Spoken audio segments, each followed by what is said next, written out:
우리 사랑하는 교문익교회 성도 여러분들 안녕하십니까? 행복한 안식일입니다. 이 안식일 말씀으로 함께 은혜 나누게 하신 우리 하나님께 깊이 감사드립니다.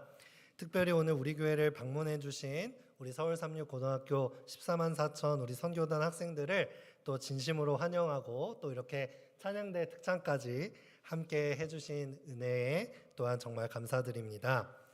오늘 우리가 교과 공부에서 함께 나눴듯이 우리의 모든 예배를 하나님께서 기뻐 받으실 줄을 확신합니다.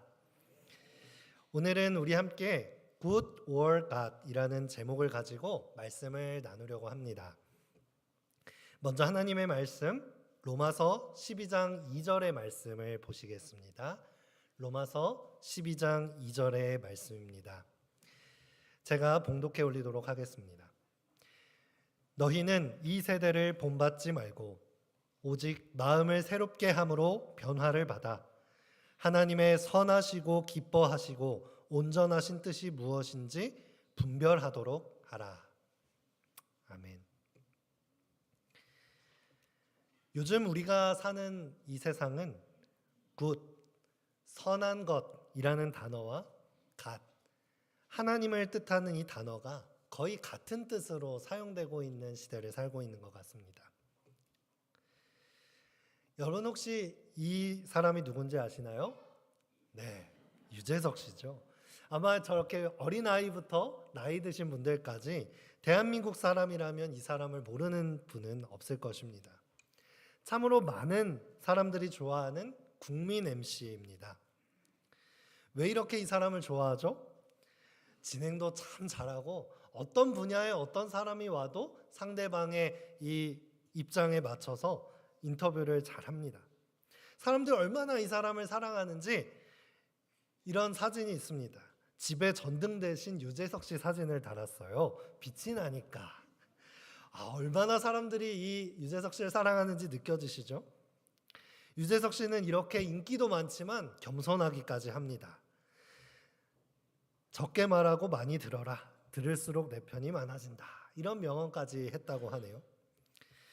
이렇게 좋아하는 이 사람을 보고 사람들은 유재석과 하느님이라는 단어를 합쳐서 유느님이라고 부르는 것입니다. 얼마나 좋아하는지 유느님이라고 부르는 거예요. 또 이렇게 하느님, 가시라고 불리는 이 신과 합쳐져서 불리는 사람이 또 있습니다. 바로 성형외과 의사들인데요. 우리나라가 얼마나 이 성형외과가 많은지 몰라요. 이 강남 거리에 가면 한 건물 전체가 성형외과 피부과라고 할 정도로 우리나라 이 사회의 외모지상주의를 꼬집는 그런 모습을 보여줍니다. 그런데 우리나라에서 컴플렉스를 가진 외모를 예쁘고 아름답게 고쳐준 의사 선생님을 뭐라고 불려요? 은우님이라고 부르는 것입니다. 여러분 갓생이라고 하는 단어를 들어보셨나요? 갓이라는 단어와 인생이라는 단어를 합쳐서 만들어진 신조어인데요. 이 갓생 살기 프로젝트, 갓생을 살자 하면서 갓생을 사는 사람들을 갓생러라고 부르면서 지켜 세우고 칭찬하고 존경하곤 합니다. 갓생이 뭐냐? 시간을 체계적으로 계획해서 하루를 허투루 쓰지 않는 사람을 말합니다. 아주 꼼꼼하고 알차게 삶을 살아가는 것이죠. 퇴근을 하고도 시간을 허투루 보내지 않고 자기 개발을 하면서 열심히 살아가는 사람, 존경받는 사람, 닮고 싶은 사람, 이런 사람들을 갓생 산다라고 말을 하는 것입니다. 어떻게 우리 성도님들 갓생 살고 계십니까? 우리 세상에서 존경받는 사람들을 향해서 이렇게 신이라는 단어, 갓이라는 단어를 그 어느 때보다도 잘 사용하고 있는 시대를 우리는 살아가고 있는 것입니다. 이러한 생각들은 어쩌면 한편으로는 하나님을 믿고 따르는 것과 일반적으로 세상 사람들이 선하다고 하는 이 마음, 종교적으로 신앙적으로 깊이 들어가는 이 마음과 세속적으로 선하다고 하는 이 마음이 별 차이가 없이 느껴지고 있다라는 것을 대변하고 있다고도 할 수 있겠습니다. 이 말이 어떤 뜻이냐? 많은 사람들은 종교들을 향하여서 어떤 것을 바라고 있나요? 이타적인 봉사를 실천하길 바라고 다른 사람들보다 더 나은 도덕적인 기준이나 윤리적인 이상을 실천해 주기를 바라는 것입니다. 하지만 그것은 지극히 현세적인 이야기에 불과합니다. 신앙인들이 현실을 넘어선 어떤 내세, 우리 찬서가 말해줬듯이 구원, 이런 내세적인 가치에 대해서 이야기를 하면 사람들은 뭐라고 해요? 비현실적인 것이라고 말하면서 배척합니다. 세상적으로 말하는 선한 것과 별반 차이 없는 것을 기대하는 것이죠.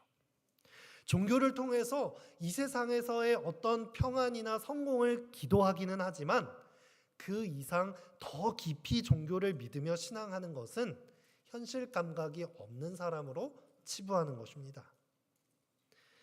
개인이 종교적인 신념을 갖는 것은 괜찮지만 타인에게 이 기쁜 소식을 전하고 전도를 하는 것은 선을 넘어서는 비상식적인 행동이라고 판단합니다. 하나님을 찾는 것 같긴 하지만 그저 좋은 것에서 그치는 경우가 너무나도 많은 것입니다. 우리들에게는 누구나 선과 악을 구분하는 기준이 있습니다.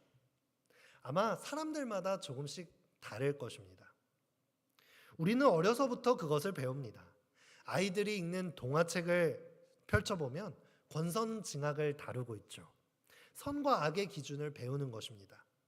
만화를 보아도 악당이 있으면 악당을 무찌르는 영웅이 있습니다. 드라마를 봐도 악역이 있고 그 반면에 착하고 좋은 역할을 맡은 사람이 있죠. 학교 생활을 하다 보면 좋은 친구가 있고 또 나쁜 친구가 있는 것이죠. 우리는 그 과정에서 선과 악을 구별하는 기준을 배워가는 것입니다.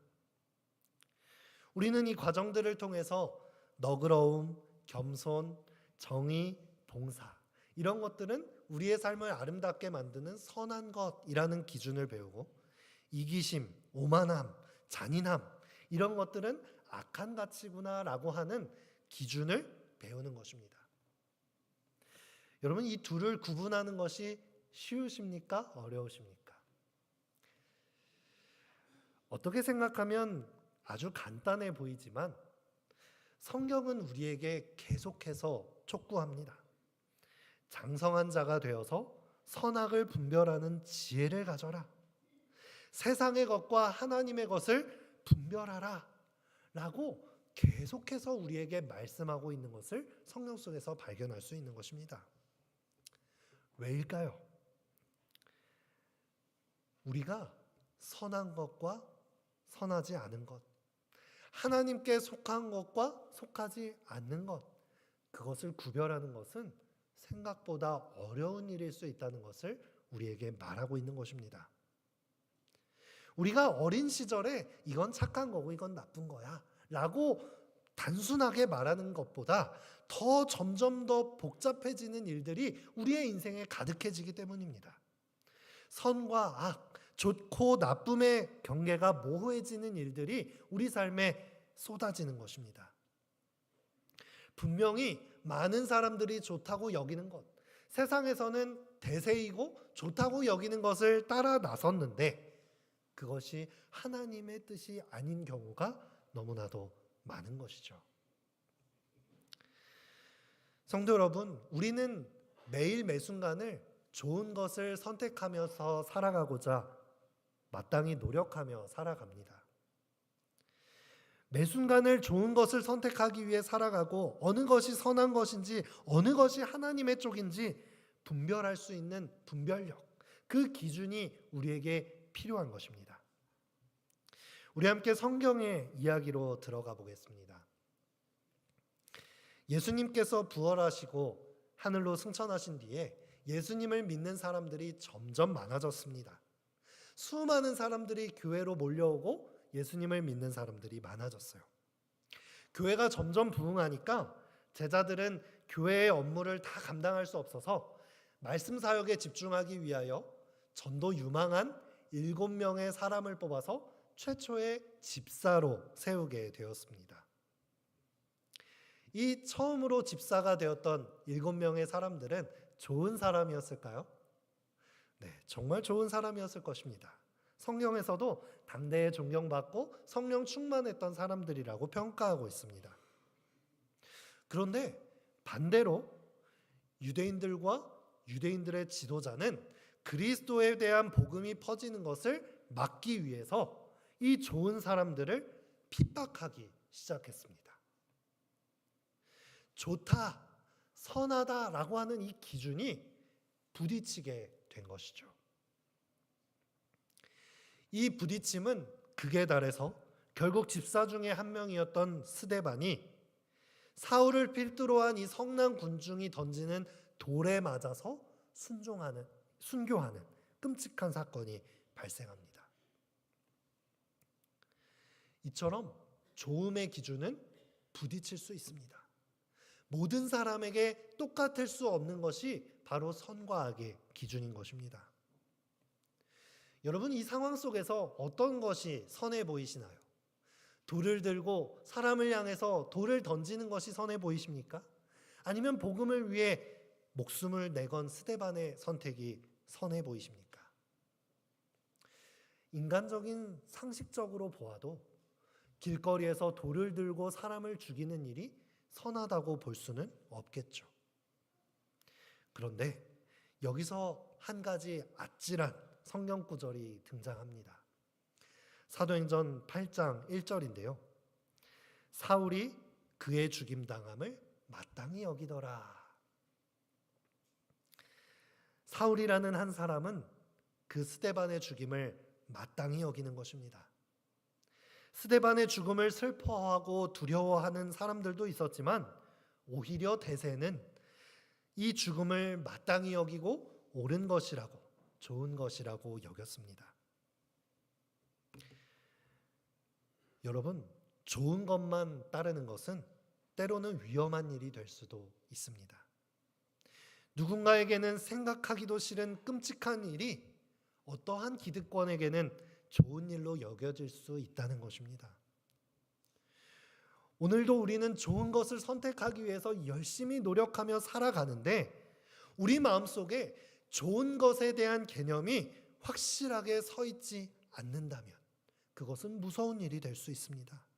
무분별한 기준을 가지고 그저 남들이 하는 것을 따라가고 유행을 따라서 대세를 따라서 좋은 게 좋은 거야 라고 하며 살아가다 보면 나는 악한 길을 선택하고 있음에도 불구하고 좋은 삶을 살고 있다라고 착각할 수 있는 것입니다. 오늘 저는 이 시간을 통해서 그리스도인으로서 어떤 것이 좋은 것인지, 좋은 것을 선택하는 기준을 가질 수 있는지에 대해서 여러분과 말씀을 나누고자 합니다. 첫 번째입니다. 좋은 것만 바라볼 때 하나님을 잊게 된다. 우리가 아까 읽었던 성경절에서 사울은 그의 판단에 좋은 일을 하였습니다. 그리고 그가 행한 일은 사울뿐만 아니라 많은 사람들에게 만족을 주는 행동이었습니다. 사울이 왜 스데반을 향해서 돌을 들고 그에게 돌을 던졌을까요? 그것은 그를 가르쳐 주신 가말리엘, 이 스승을 존경하는 표현을 담은 행동이었습니다. 그리고 사울의 이 극단적인 행동은 지금까지 받아온 교육을 듣는 것에서, 아는 것에서만 그친 것이 아니라 행동으로 실천하는 내용이었습니다. 얼마나 좋은 가치입니까? 우리가 듣기만 하고 속이는 자가 되는 것이 아니라 듣고 행동하는 것, 너무나도 좋은 가치죠. 그리고 이렇게 선택하는 것은 유대인의 지도자에 대한 선택이요, 사람들의 인기를 얻고 명예를 얻는 그러한 선택이었습니다.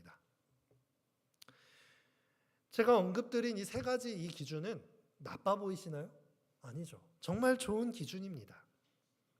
그런데 이 좋은 기준을 따라 선택하며 나아갔을 때 사울의 삶은 수많은 사람들의 생명을 빼앗고 박해하기 위해서 나서는 끔찍한 인생이 그의 앞에 펼쳐지게 된 것입니다. 아무리 많은 사람들의 눈으로 바라보았을 때 좋아 보이고 선한 기준이라 할지라도 이렇게 악용되어질 수 있다는 것을 우리에게 경고하고 있는 것이죠. 창세기 3장 6절의 말씀입니다. 우리 최초의 죄를 기록한 기록인데요. 우리 이 말씀은 함께 읽어보도록 하겠습니다. 시작. 여자가 그 나무를 본즉 먹음직도 하고 보암직도 하고 지혜롭게 할 만큼 탐스럽기도 한 나무인지라. 여자가 그 실과를 따먹고 자기와 함께한 남편에게도 주매 그도 먹은지라. 먹음직도 하고 보암직도 하고 탐스럽기도 한 나무. 바로 이 나무가 어떤 나무입니까? 하나님께서 먹지 말라고 하신 선악을 알게 하는 나무입니다. 하나님께서는 이 나무가 좋지 않은 것이라는 것을 너무나도 분명하게 말씀하셨습니다. It is not good to eat. 먹지 말아라. 그런데 우리가 함께 읽은 이 본문에서 하와는 이 나무를 어떻게 평가하고 있습니까? 무려 3번이나 좋은 것이라고 평가하는 것입니다. 보암직도 하고 먹음직도 하고 탐스럽게 보이는구나. 세상의 수많은 것들은, 수많은 죄악들은 무조건 악하기만 하지 않습니다. 그 나름대로 좋은 면을 가지고 있어요. 사단은 그런데 어떻게 하는지 아시나요?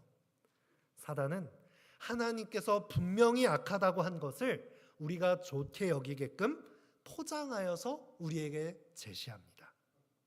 좋은 가치, 사랑, 자유, 평등, 인권, 여러 가지 좋은 가치들로 무엇을 포장합니까? 죄를 포장하는 거예요. 그리고 그것을 우리에게 좋은 것으로 제시하는 것입니다.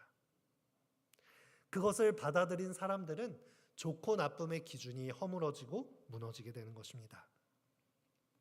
그리고 결국 사람들이 그 죄를 좋게 여기게 될 때 어떻게 되느냐? 하나님의 말씀을 잊어버리게 되는 것입니다. 하와가 선악과를 보암직도 하고 먹음직도 하고 탐스럽게 여겼을 때에 그것을 먹지 말아라 라고 하신 하나님의 말씀을 잊어버리게 된 것입니다. 세상에 좋아 보이는 것들이 너무나도 많죠. 우리의 삶을 코를 꿰어서 끌고 갈 만큼, 우리의 모든 에너지를 쏟아 부을 만큼 좋아 보이는 것들이 정말로 많습니다. 그런데 여러분, 우리가 기억해야 할 기준이 있습니다.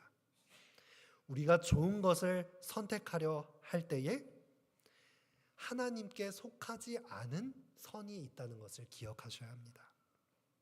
선한 가치로 포장된 죄의 실체를 우리는 분별할 줄 알아야 하는 것입니다. 내가 선한 것을 선택했다고 느꼈지만 그 반면에 하나님의 말씀을 잊어버리고 있다. 그러면 우리는 어떻게 해야 돼요? 다시 한번 하나님의 말씀을 기억해야 하는 것입니다.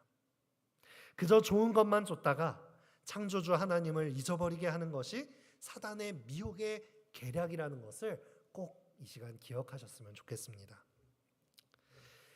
제가 대학생 때에 이 슈퍼스타 K라고 하는 프로그램이 한창 인기였습니다.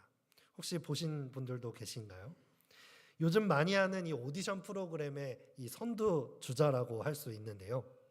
일반인들이 가수라는 꿈을 꾸고 이 오디션을 통과해서 가수가 되는 그런 꿈을 이뤄주는 아주 재미있는 드라마 같은 프로그램이었습니다. 저도 이 프로그램을 보다가 한 팀을 응원하게 되었는데 울랄라 세션이라는 팀을 응원하게 되었습니다. 이 팀은 정말 특별한 스토리를 가진 가수들이었어요. 노래도 잘하고 유독 유쾌하고 즐거운 분위기를 가진 팀이었습니다. 그런데 그 반면에 아주 깊은 사연을 가지고 있었는데 이 팀을 이끌어가는 리더가 암 선고를 받고 시한부 인생을 살고 있었던 거예요. 그렇게 투병 중이지만 더 재미있게 노래하고 더 행복한 춤으로 사람들에게 즐거운 음악을 선사하는 것이 이 팀의 뜻이었던 것입니다.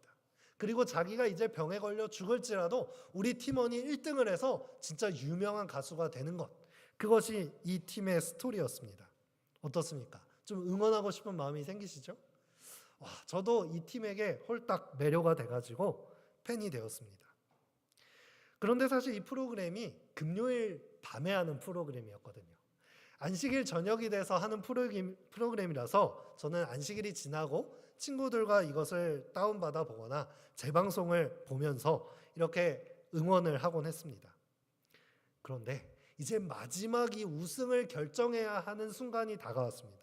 그런데 그 마지막 우승은 이 재방송을 봐서는 안 되겠는 거죠. 왜일까요? 이 우승이 생방송 투표로 결정되기 때문이에요. 제가 어떻게 해야 돼요? 이 생방송을 보면서 응원을 하고 문자라도 보내서 이 투표를 해야 되는 것 같다는 마음이 든 것입니다. 다행히 저는 이 유혹에 넘어가진 않고 안식일을 잘 지켰습니다. 그런데 제 마음속에 이런 마음이 드는 거예요. 누가 1등 했을까? 울랄라 세션이 1등 했을까? 상금도 받고 치료도 받아야 되는데 계속 그 프로그램이 생각나고 안식일이 도대체 언제 끝날까? 그 시간만 기다리고 있는 거예요. 안식일의 시간이 거의 끝나갈 무렵 저는 아차 싶었습니다. 안식일을 이렇게 보내는 것이 아닌데, 하나님과 교제하며 기쁘게 보내야 할 안식일은 빨리 끝나야만 하는 날로 제 마음에 자리 잡게 되었습니다. 제 마음속에 추구했던 가치가 나쁜 것인가요? 아니죠. 선한 것입니다. 이 아름다운 이야기의 결말이 어떻게 될까 궁금했고 좋은 결말을 기대하고 함께 이 팀을 응원하는 것은 좋은 마음입니다. 하지만 어느 순간 이 마음은 하나님을 잊어버리게 되고 안식일이 나를 TV를 못 보게 하는 그런 나의 인생을 제약하는 날로 여겨지게끔 만들어버린 것이죠. 정말 쉬운 예였지만 사단은 이렇게 일을 하는 것입니다. 우리가 좋은 것을 쫓아가려고 할 때 교묘하게 그것을 포장하여서 하나님의 말씀을 잊게 만드는 것. 그것이 사단의 교묘한 계략이라는 것을 꼭 잊지 않게 되시기를 바라겠습니다. 두 번째입니다. 하나님을 바라볼 때 좋은 것을 이룬다입니다. 우리 사울의 이야기를 계속하도록 하겠습니다. 스데반을 돌로 쳐 죽인 후에 사울은 어떤 노선을 정했습니까? 자신이 행한 일을 옳다고 여기면서 그 일에 박차를 가합니다. 수많은 사람들이 나의 이 선택을 지지해주고 인기를 주고 명예를 주네? 내가 더 많은 그리스도인들을 잡아 죽여야지. 예루살렘을 떠나서 다메섹으로 향하는 여행길에 나섭니다. 왜냐하면 다메섹에는 이 사울의 박해를 피해서 저 멀리 도망가서 그곳에서 예배를 드리고 있는 그리스도인들이 많이 살고 있던 곳이었기 때문입니다. 그런데 사울은 다메섹 땅으로 가던 도중에 그의 인생을 바꾸는 경험을 하게 됩니다. 우리 많은 분들이 알고 계시듯이 그 다메섹으로 가던 길에서 누구를 만납니까? 하나님을 만납니다. 예수 그리스도의 음성을 듣게 되는 것입니다. 사도행전 9장 3절에서 5절입니다. 사울이 행하여 다메섹에 가까이 가더니 호련히 하늘로서 빛이 저를 둘러 비추는지라. 땅에 엎드러져 들음에 소리 있어 가라사대 사울아 사울아 내가 어찌하여 나를 핍박하느냐 하시거늘 대답하되 주여 뉘시오니까 가라사대 나는 내가 핍박하는 예수라. 사울은 이 음성을 듣고 변화한 것입니다. 그가 변화한 것은 무엇입니까? 그가 지금까지 선택하여 바라보며 열심을 내어 달려가던 것은 무엇입니까? 그에게 좋은 것이었습니다. 세상적으로 바라볼 때 좋은 것, 인기를 얻고 명예를 얻을 수 있는 길이었습니다. 하지만 예수님께서 사울을 향하여 사울아 사울아 그 음성을 들려주셨을 때 사울은 그 눈을 돌려서 예수님을 바라보게 된 것입니다. 내가 생각하는 좋은 것이 아니라 예수님을 바라본 것이죠. 사울의 이 새로운 경험은 그의 인생을 새로운 국면으로 들어가게 합니다. 사도행전 115페이지의 말씀인데요. 하늘의 빛이 비추이고 있는 그 시간 사울의 마음은 놀랍도록 신속하게 움직였다. 그는 성경의 예언을 깨달았다.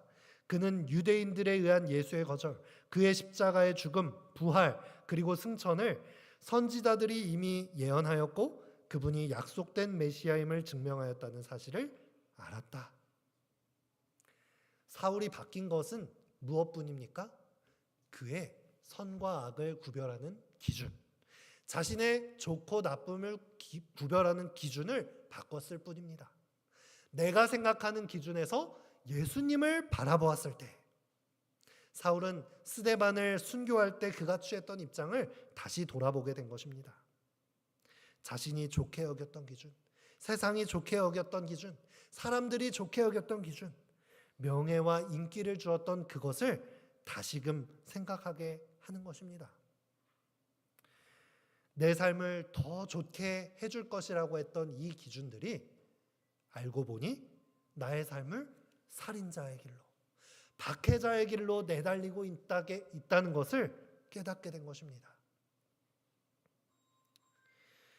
우리가 좋게 여기는 그 기준은 어쩌면 우리의 인생을 가장 어두운 곳으로 내달리게 할 수 있다는 것입니다. 사울은 예수님을 만난 후 회심하며 이렇게 고백하였습니다. 이제 사울은 예수의 제자들을 박해함으로 실은 사단의 일을 하고 있었다는 것을 깨달았다. 예수님을 만나고 예수님을 바라보았을 때 사울은 진짜 좋은 것을 깨달을 수 있었던 거예요. 창조주 하나님께서 우리의 삶에 바라시는 진짜 좋은 것, 우리의 삶을 영원으로 이끌어 주실 진짜 좋은 예수님, 예수님 안에 진짜 좋은 것이 있구나라는 것을 깨닫게 된 것입니다. 그리고 사울은 이렇게 고백합니다.